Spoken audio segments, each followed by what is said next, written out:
Pemirsa, SMRC mengeluarkan hasil riset terkait sejumlah nama potensial yang memiliki peluang besar melaju sebagai calon presiden di 2024.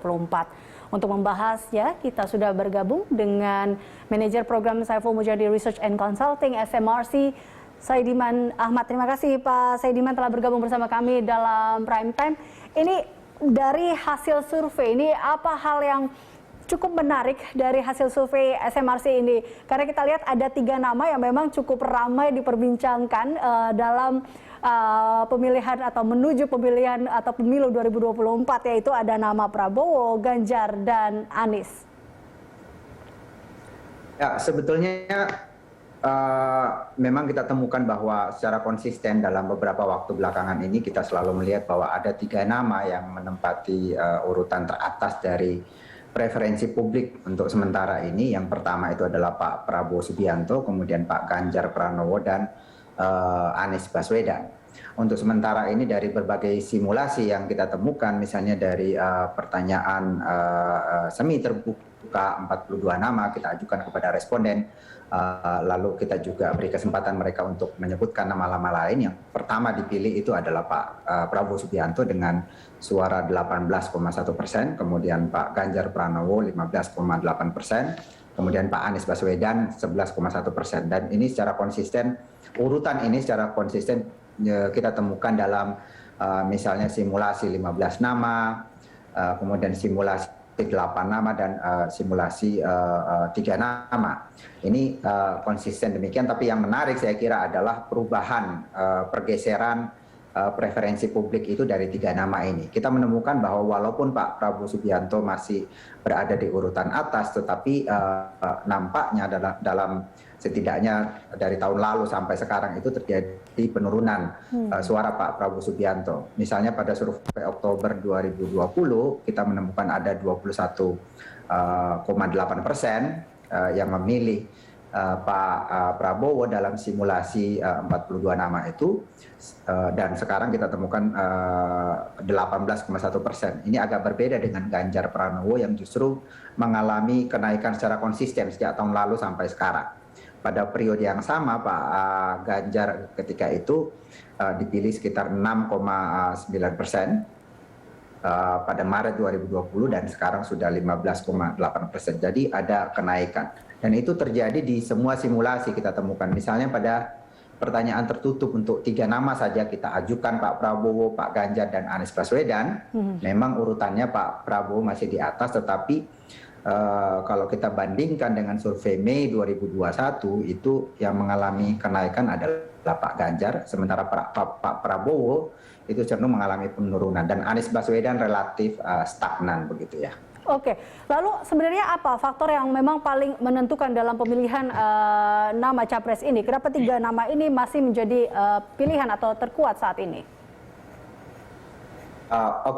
Saya kira faktor yang paling utama di dalam elektabilitas seorang calon itu pertama kali adalah awareness publik. Jadi publik itu akan cenderung memilih atau mungkin mustahil akan memilih kalau ada 2 calon, satu dikenal, satu tidak. Jadi kalau tidak dikenal ini persoalan. Nah, ini saya kira yang membuat kenapa suara Pak Ganjar cenderung mengalami peningkatan. Karena publik sekarang, kalau kita lihat di hasil surveinya, itu tingkat pengenalan publik kepada Pak Ganjar ini masih cukup rendah, hanya 67%. Sementara pada Pak Prabowo itu sudah 98%. Jadi hampir seluruh rakyat Indonesia sudah tahu Pak Prabowo. Sementara Pak Ganjar belum, baru 67%. Itu artinya Pak Ganjar masih punya peluang untuk meningkatkan elektabilitasnya. Dengan kedikenalan hanya 67%, dia sudah mendapatkan elektabilitas yang seperti sekarang. Itu artinya kalau dia mampu mengenalkan diri lebih jauh, itu potensial untuk bergerak. Ini yang menjelaskan kenapa dia suaranya bergerak, karena dari yang belum dikenal kemudian dikenal. Sementara Pak Prabowo itu udah mentok, udah hampir seluruh rakyat Indonesia kenal dengan dia, sehingga suaranya mentok di sana. Sementara di dalam pemilihan itu bukan hanya aspek kedikenalan yang perlu dimiliki oleh seorang tokoh, tapi juga dia harus disukai.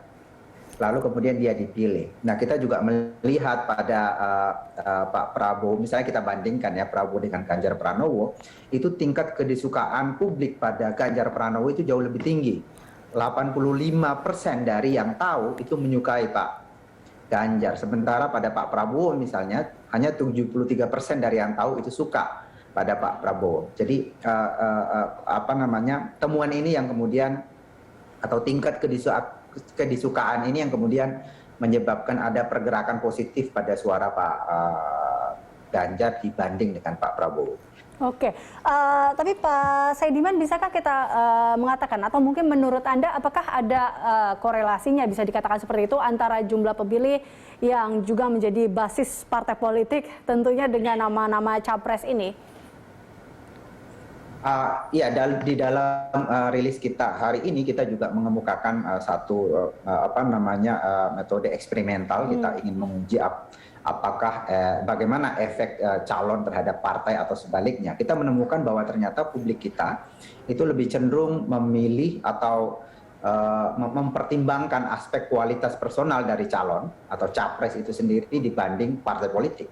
Kalau ada partai politik yang mengusung satu calon yang tidak diinginkan oleh masa pemilihnya, maka kemungkinan besar masa pemilih ini akan tetap memilih si calon itu walaupun tidak didukung oleh partainya. Bahkan suara partai bisa tergerus karena itu. Jadi aspek ketokohan apa namanya capres ini jauh lebih penting daripada apa yang diputuskan oleh partai politik itu sendiri. Ya, karena kalau kita lihat dari partainya sendiri, di mana PDIP dan juga Gerindra, elektabilitasnya saat ini kalau berdasarkan hasil SMRC juga terjadi penurunan seperti itu, meskipun PDI tetap berada di urutan pertama, seperti itu ya, Pak Saidiman? Ya, ya betul.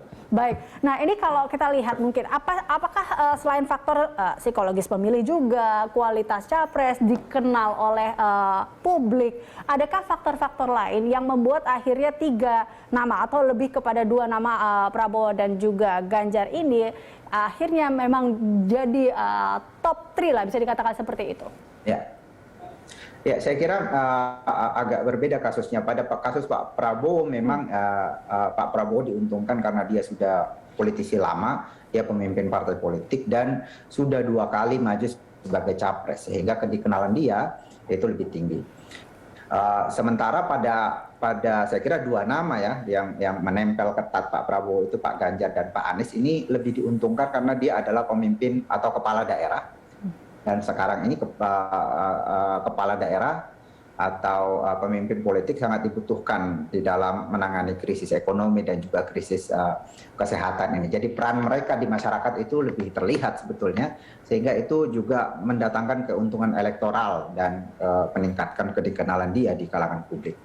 Baik. Walaupun terbatas ya, Pak Ganjar misalnya sangat populer di Jawa Tengah, kemudian Pak Anies di Jakarta, tetapi saya kira dua daerah pertama itu tingkat populasi yang sangat tinggi, yang kedua adalah ini daerah-daerah yang selalu disorot oleh media secara nasional. Baik, kita ke partai pendukung dari 2 nama ini, Pak, PDIP dan Gerindra. Tadi kita katakan bahwa 2 partai ini mengalami penurunan elektabilitas saat ini, meskipun tadi PDIP berada di urutan pertama. Ini apa yang terjadi dengan 2 partai ini menurut Anda, Pak Saidiman, dari hasil survei ini? Ya, memang ada penurunan ya kalau kita ukur dari tahun lalu, misalnya kita ambil dari Maret 2020, PDIP pada Maret 2020 itu didukung 25,9%, kemudian sekarang 22,1%. Sementara Gerindra itu dari 13,6% dan sekarang 11,3%. Kita memang tidak di dalam rilis kita hari ini kita tidak secara spesifik mengurai apa yang menyebabkan ini, tapi kalau kita tafsir atau kita hubungkan dengan fenomena masyarakat kita sekarang, memang dalam beberapa bulan terakhir kan ada gelombang kedua COVID-19, ada PPKM, ada pembatasan sosial yang dilakukan oleh pemerintah. Saya kira itu membuat kehidupan publik atau kondisi ekonomi kita sedikit mengalami penurunan ya, koreksi di dalam beberapa bulan terakhir. Saya kira publik kita cukup rasional ketika ada persoalan. Ketika COVID naik, ketika kondisi ekonomi sedikit memburuk, maka mereka juga melakukan evaluasi secara rasional terhadap pemerintah, dalam hal ini PDIP. dan Gerindra juga sudah ada di dalam koalisi pemerintah kan. Saya kira secara umum temuan kita menemukan bahwa partai-partai koalisi pemerintah itu cenderung, walaupun tidak semua, cenderung mengalami penurunan di dalam beberapa waktu terakhir, sementara mereka yang ada di luar pemerintah, misalnya seperti PKS dan Demokrat, itu cenderung mengalami kenaikan. Dan saya pikir ini rasional saja karena memang keadaan ekonomi dan kesehatan kita cukup bermasalah di dalam beberapa bulan terakhir. Oke, baik. Kita kembali ke nama-nama yang cukup menarik. Dari 10 nama yang kemudian muncul dalam survei SMRC ini, dan ada beberapa diantaranya tidak memiliki kendaraan politik juga. Nah, Anda melihat kemungkinan yang akan muncul, karena kita lihat waktunya masih cukup panjang juga sebenarnya saat ini, Pak Saidiman. Anda lihat nanti akan adakah perubahan dengan, kalau kita lihat salah satu faktornya itu dikenal oleh masyarakat juga menjadi salah satu faktor utama juga dalam hal ini. Adakah kemungkinan perubahan nama dari top 3 ini? Iya, sebetulnya gini, di dalam pemilihan, nanti sebetulnya aspek kedikenalan itu tidak begitu penting pada akhirnya, karena setelah kampanye, setelah bersosialisasi, maka posisi masing-masing capres itu akan sama dalam aspek kedikenalan. Yang lebih penting justru aspek kedisukaan tadi. Jadi kalau dikenal tapi tidak disukai, itu tidak ada artinya. Dan dalam posisi ini ketika kita melakukan simulasi, misalnya kita periksa pilihan publik ketika misalnya sama-sama mengetahui Ganjar, mengetahui Prabowo, dan mengetahui Anies Baswedan, kita menemukan fakta bahwa dukungan terhadap Ganjar justru semakin menguat gitu. Ganjar menjadi nomor 1. Kalau kita tanya ke publik, baik yang tahu maupun yang tidak tahu, memang Pak Prabowo masih di atas. Tapi ketika kita samakan, hanya yang tahu Prabowo, ya juga tahu Ganjar dan tahu Anies, itu dukungan terkuat justru kepada Pak Ganjar Pranowo. Oke, baik. Berarti kalau kita lihat ya tadi ya, ada kemungkinan nama-nama ini juga masih akan berubah. Baik. Ya. Oke, baik. Dari SMRC sendiri akan melihat seperti apa kemungkinan peta yang akan terjadi di 2024, kemungkinan terkait dengan nama-nama ini? Oke, yang pertama tentu saja walaupun ada 3 nama yang sering muncul, tapi tentu saja ini tidak menutup kemungkinan boleh saja kalau ada satu peristiwa besar, nama lain bisa muncul ya dari ketiga nama ini. Kemungkinan kedua adalah tadi bahwa urutan-urutan yang ada sekarang itu bisa saja urutan bawah itu naik, atau urutan yang tidak di atas itu bisa menyalip naik, karena kita masih punya ada waktu 2,5 tahun.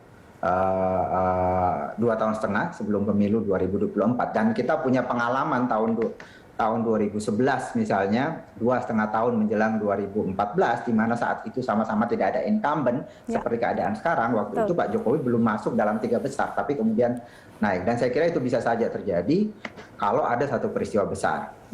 Oke, baik. Peristiwa besar itu apakah mungkin saat-saat ini di kala pandemi bisa mencari itu menjadi sebuah momen? Iya, bisa jadi, walaupun mungkin akan sulit ya, karena yang sekarang muncul agak tinggi suaranya ini adalah mereka yang sekarang bertarung di level bawah untuk mengendalikan persoalan ekonomi. Mereka adalah gubernur, mereka adalah kepala daerah gitu, yang benar-benar di garda depan menyelesaikan persoalan ini. Kalau di zaman Jokowi waktu itu kan yang tertinggi kan Pak Prabowo sama Ibu Megawati Soekarno Putri, dua-duanya itu tidak dalam posisi seorang pejabat publik yang bersentuhan langsung dengan masyarakat. Justru yang muncul saat itu adalah Pak Jokowi yang memang gubernur ya, atau kepala daerah sebelumnya di Solo. Nah, itu yang membedakan. Oke, baik Pak Saidiman, terima kasih telah bergabung bersama kami tentunya dalam Prime Time. Pemirsa, demikian pembicaraan kami bersama dengan Saidiman Ahmad, Manajer Program Saiful Mujani Research and Consulting atau SMRC.